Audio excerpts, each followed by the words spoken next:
Good morning, afternoon, and evening, and everything in between. I'm the Canadian, back with another Transformers review. And today, we're going to be taking a look at a figure from the beginning of the War for Cybertron trilogy. That was... hold up. Seige. Transformers, War for Cybertron, Seige. Or Transformers Generations, War for Cybertron, Seige. Transformers Seige. Let's go with that. And today, the figure I'm looking at, I'm currently fiddling around with as I'm talking, because distractions, is actually the second figure of this character I've ever gotten of all Transformers. I'm just realizing that now, and I'm feeling kind of sad about it. But that is Voyager class Megatron. This is his Seige rendition of the figure. I know in Earthrise he got a similar representation, a little bit remolded, but this is what he was in Seige. And I also know he recently got another release in the, was it the golden era of Cybertron, in his minor rendition, you know, before he was a Decepticon tyrant. But yes, this is his tank form from Seige, and it's a very nice tank. And for those of you wondering, who are familiar with paint schemes of Seige, I am fine with the schmutz put on here. I know some people don't like the weathering. I'm fine with it. No, I never really had an issue with it. I know some people complain relentlessly about it. They can do that, but I don't mind it. It gives it kind of like, you know, the war-torn look. You know, in Seige, it was the middle of the war, the Great War. But anyway, this is his tank mode, and he's very nice. He does have 4 wheels on it, so he can roll, even though he is actually a hover tank. I know his Earthrise is a remold of this, where it has actual treads.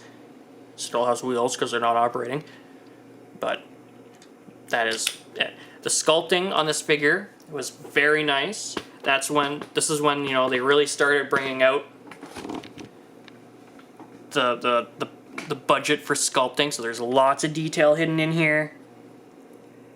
I really do like this.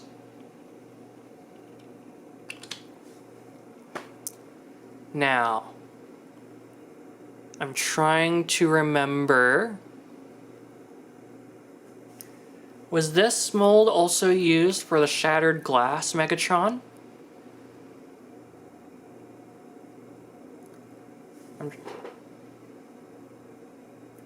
I don't remember if it was or not.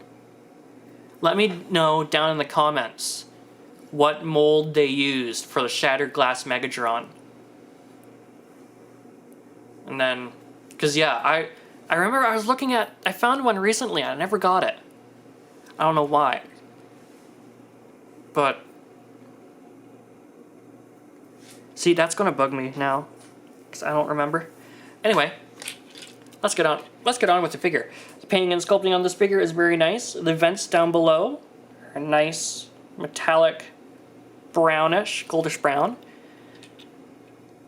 The schmutz on there is nice. It does have some robot detail showing, but being a Cybertronian mode, you know, they're robots in disguise. They weren't really much in disguise back then. And then his cannon does have some nice detail on it. His turret can do the potato, 360 degrees. And he does actually have lights molded in on the front. In the back you can see the robot Grendel.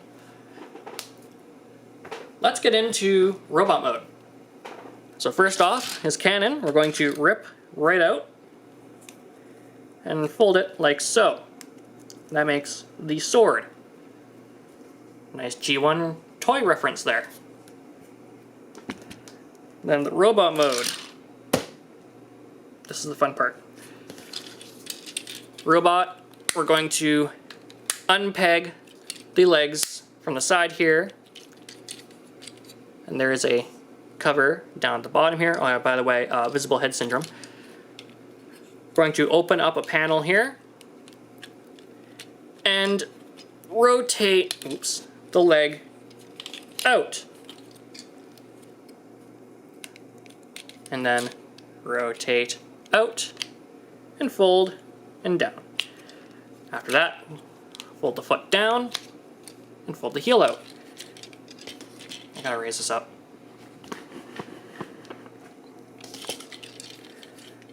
Second leg, same as the first. Rotate out, down.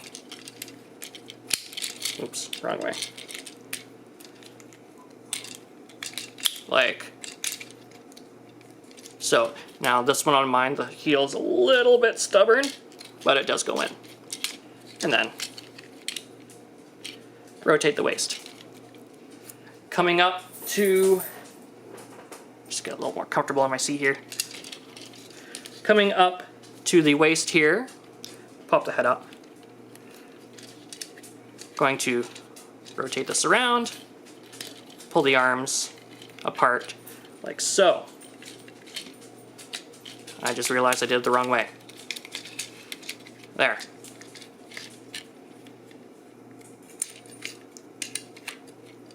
And then front treads, just pull them apart a little bit and untab like that. And then fold up, fold them in like so.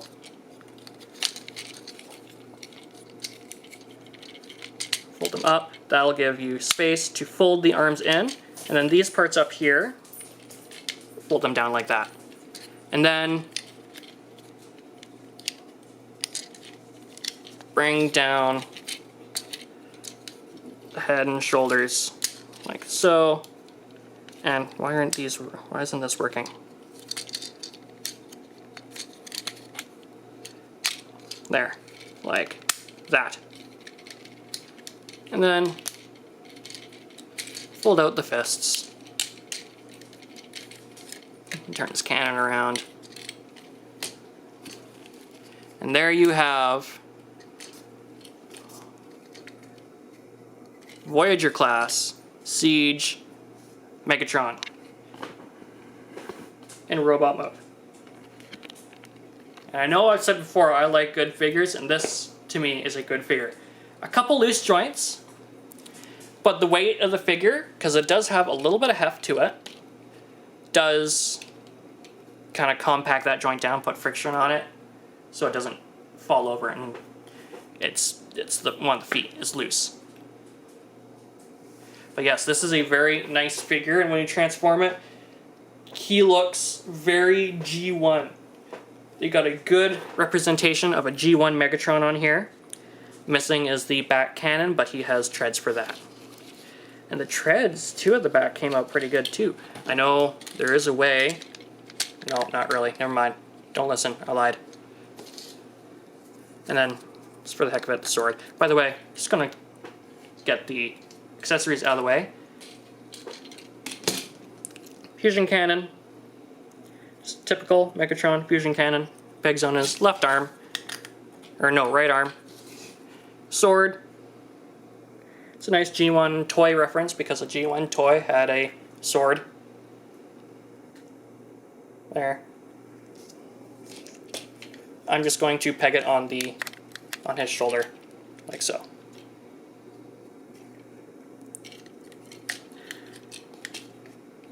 And again, the molding, a lot of it carried over to robot mode, and a lot of it became exposed in robot mode. You got a lot of nice sculpting on the arms there. That came out. And then the treads came out, had nice shoulder vents now. That's not visible in vehicle mode. And then his head is the typical G1 Megatron bucket head. which if you follow G1 close enough, that's a helmet. Those eyebrows, yeah, kind of cursed if you find out the whole thing about it. The painting, you know, he's got the schmutz everywhere, give that war-torn battle look. He's got nice red on the shoulders. He does have his gadget ab belly area, you know, red on the elbows there. And then very nice, and then the back as well. Very clean. You know, his backpack isn't big, and like a lot of figures, he's very clean and put together. But yeah, articulation-wise, head is on a ball joint. It's got a little bit up and down. Cannot go a full 360. Can only go that far. Shoulders can do a full 360. Elbow rotation. And then 90-degree at the elbow. Nothing at the wrist. This fusion cannon can do a full 360, but no. Waist can do a full 360. The backpack does get in the way. I gotta raise the camera up. There we go.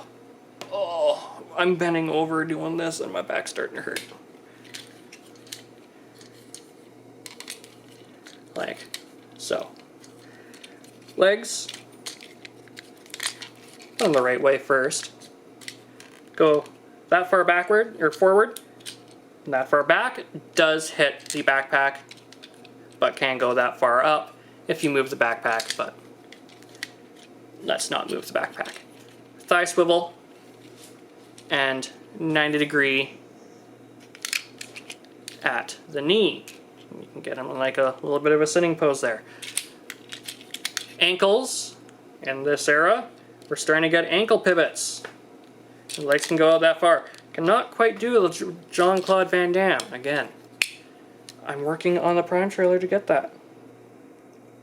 But yeah, that pretty good. Again, this is the era where we're starting to see a lot more ankle pivots in the articulation, where they're starting to base articulation as a standard. But yeah, that is Seige Voyager Megs. One of my favorite figures. If you got the Kingdom Core Class Megatron, it's basically the exact same, just shrunk, which I think was pretty cool. Normally they do a completely different figure that looks and feels the same with a completely different transformation. Nuh-uh, no, same transformation. Kind of appreciate that. But anyway, this has been the video review of Seige. Oh my god, I keep getting them confused. There's so many. Anyway, this has been the video review of the Transformers War for Cybertron Seige Voyager class Megatron. If you like this video, click on that like button. If you want to see more of these awesome figures and how they even got better over the last few years, click that subscribe button, because I'm going to have a lot more of those figures. And as always, I always encourage you, leave a comment down below and tell me what you think, and if you have any recommendations. But until then, I'll see you in the next video.